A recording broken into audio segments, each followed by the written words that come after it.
आदरणीय अध्यक्ष जी, सम्मानित मंच, किसान बिरादरी के सरदारों, नौजवान साथियों, मेरी माताएं, बहनें, बच्चों, पुलिस प्रशासन के लोग, पत्रकार बंधु, मुद्दा इस गांव में, क्योंकि कई लोग गए इस क्षेत्र से और सबसे पहले इस क्षेत्र से जो ट्रैक्टर गए होंगे उन किसानों का फोन आया।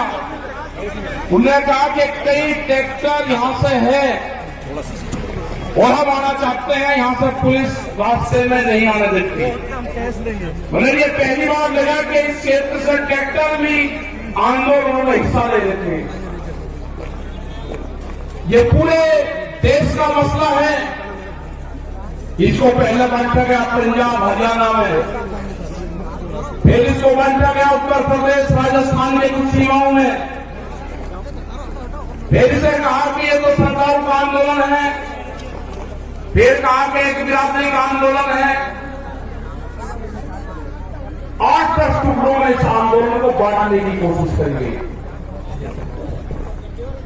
ये नहीं कहा कि यह आंदोलन किस मुद्दे पे है। सरकार से 12 बार बातचीत हुई, 12 दौर की वार्ता। हमने कहा कि जो 3 काले कानून हैं इनको वापसी ले लो। किसानों से आपने नहीं पूछा। गोदाम, बड़े बड़े गोदाम पहले बन गए और कानून बाद में बने हैं। इसमें ये व्यापारियों के कहने से उनके हितों का साधने के लिए कानून बने हैं। हमने कहा कि एमएसपी में कानून नहीं है। आज भी राजस्थान के बहुत लोग, जब हम भरतपुर से आ रहे थे, ट्रैक्टर ट्रॉलियों में अपने परिवार के साथ नापी के क्षेत्र के लोग जा रहे थे, जाते हुए हमने उनको रोका। उन्होंने कहा कि बाजरा है हमारे पास में, गेहूं है, हम इसको मंडी में बेचने जा रहे हैं। उनसे पूछा कि बाजरे का एमएसपी का रेट क्या है जो भारत सरकार ने तय करा। उन्होंने कहा कि हमको नहीं पता क्या रेट है। मतलब आज भी देश में ये हालात है कि किसान को सरकारी रेट का नहीं पता। मंडी में उसकी बोली लगती है। जो किसान अपने घर से अनाज लेकर चला गया, व्यापारी उसकी बोली लगाएगा, उसको उसकी कीमत का नहीं पता कि क्या मिलेगा। बाजरे का 2100 रुपए का भाव है। हमने कहा कि आपको कहना का जो सरकारी रेट है उसके कम पे मैं खरीद नहीं करूंगा, आप वहीं पे बैठ जाना। वो 1100 से 1200 रुपए में बाजरे को बेच पाएगा किसान। 1400 और 1500 रुपए में गेहूं को बेच पाएगा। जब उसकी फसल 1 महीने बाद में उसकी फसल आ जाएगी, उसके घर में अनाज रखा है, उसको बेचने गया है। लड़ाई यही है। लड़ाई किसी जाति की नहीं है। लड़ाई है कि एमएसपी पे कानून बने। मिनिमम सपोर्ट प्राइस जो है 1975 रुपए से कम पे गेहूं का भाव नामित हो।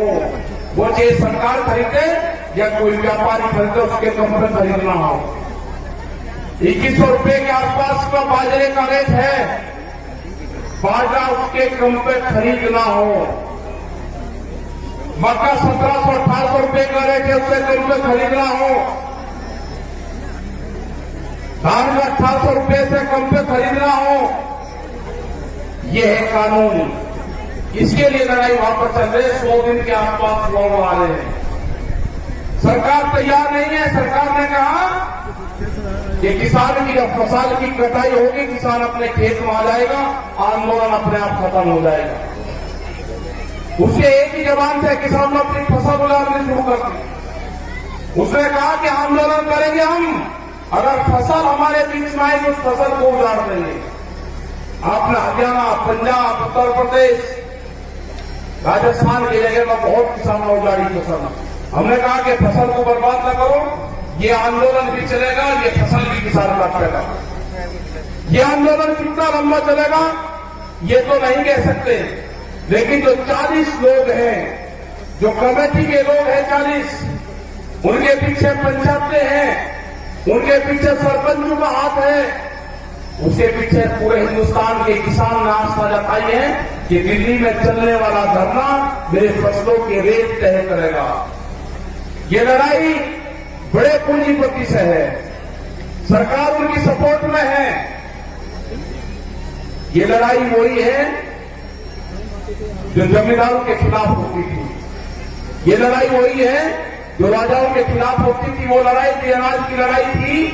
ये लड़ाई भी अनाज के रेट की लड़ाई है। मैं नौजवान साथियों को अपने, जिसने इस पूरे देश के आंदोलन की कमान नौजवानों ने संभाली है अब की बार। ये बहुत कम देखने को मिलता है कि नौजवान किसी के क्षेत्र में आंदोलन की कमान अपने हाथ में संभाली हो तो वो आंदोलन कभी फेल नहीं हो सकता।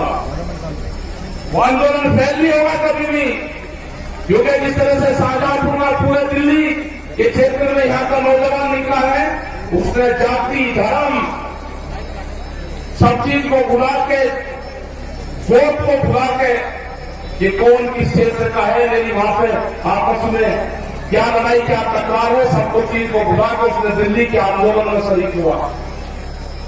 जिस तरह से यहां पर लोग इकट्ठा कर रहे हैं पैसा, सरकार कहती है कि धन कहां से आ रहा। इस आंदोलन को गांव का किसान चलाता है। इस आंदोलन को हल चलाने वाला किसान चलाएगा। इस आंदोलन को क्रांति से काम करने वाली हमारी महिलाएं चलाएगी। इस आंदोलन को हाजी और पाजी चलाएगा। ये आंदोलन क्रांति का आंदोलन है। ये आंदोलन फेल नहीं होगा। एग्रीकल्चर जो कृषि में काम आने औजार वाले जो है, इस आंदोलन को वही लोग चलाएंगे जो अपने खेतों में हाथ से काम करते हैं। कोई नहीं गया घर वहां से।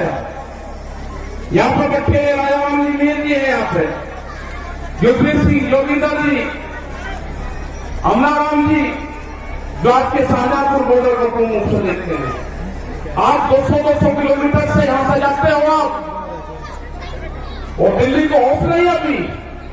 कई लाख आदमी दिल्ली के चारों तरफ को है, और दिल्ली फिर कान खोल कर सुन ले, ये ट्रैक्टर भी वही है, ये किसान भी वही है।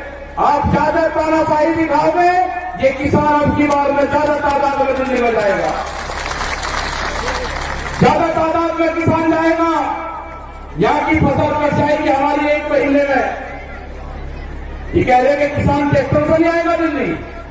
ये किसान दिल्ली ट्रैक्टर से ही आएगा। जब इसको दिल्ली कोच करेंगे, ये किसान अपना ताम झाम लेकर आएगा। हर क्रांति होगी देश में।